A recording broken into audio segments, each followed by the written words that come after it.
teman-teman, saya Lulu Musyarofa dari Yayasan Swakasaka Tulistiwa.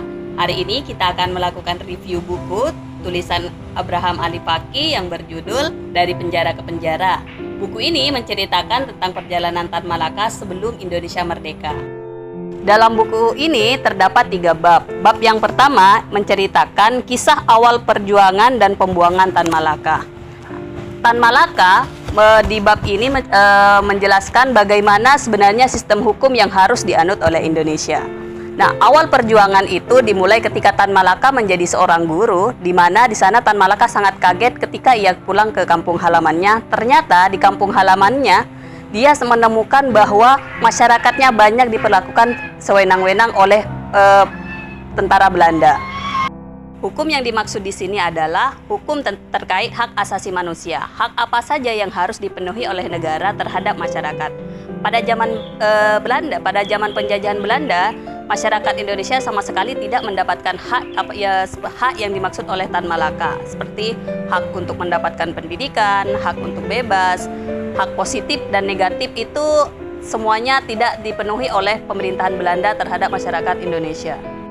Jadi dalam bab 1 ini, selain masalah hukum yang disorot oleh Tan Malaka juga mengungkapkan kegelisahannya setelah dia kembali dari Belanda.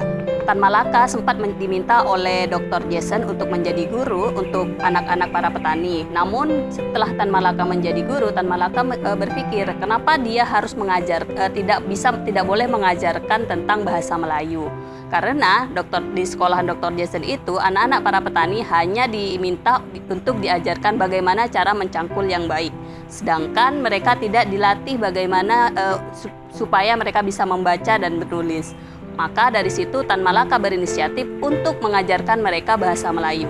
Dan dari situlah pemerintah Belanda menganggap bahwa Tan Malaka ini mengajarkan ideologi komunis terhadap para anak-anak petani, karena sebelumnya Tan Malaka juga sempat tergabung dalam organisasi-organisasi yang ada di Indonesia, salah satunya Serikat Islam dan Partai Komunis.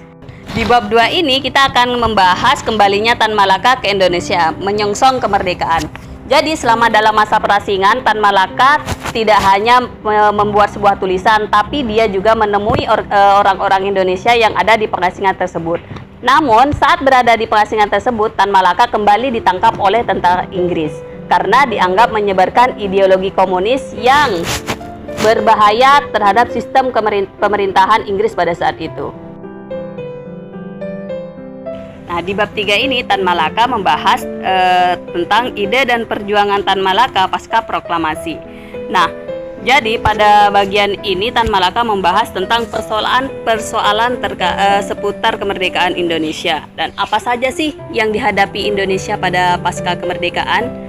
Tan Malaka menyebutkan di sini bagaimana multikulturalisme yang ada di Indonesia, perbedaan adat istiadat dan budaya yang pada saat itu juga menjadi sumbangsih atas kemerdekaan Indonesia untuk memperjuangkan kemerdekaan kita.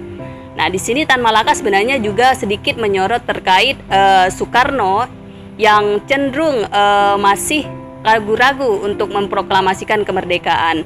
Tan Malaka di sini sangat keras dan tegas meminta Soekarno untuk segera memproklamasikan kemerdekaan karena Tan Malaka tidak mau kalau kita merdeka atas dasar belas kasihan dari penjajahan pada saat itu. Dari buku Dari Penjara ke Penjara tersebut, apa yang bisa kita ambil? Yang bisa kita ambil adalah setiap perjuangan itu membutuhkan pengorbanan, dan apa yang dilakukan oleh Tan Malaka merupakan sumbangsih terbesar yang dilakukan oleh Tan Malaka terhadap Indonesia. Dan untuk pesan moral, mungkin kita bisa melihat dalam kondisi saat ini bagaimana negara kita yang memiliki bermacam-macam etnis dan budaya, kita harus saling menghormati satu sama lain karena dalam setiap perjuangan tidak hanya dilakukan oleh satu etnis saja, melainkan semua etnis yang ikut berjuang untuk kemerdekaan Indonesia.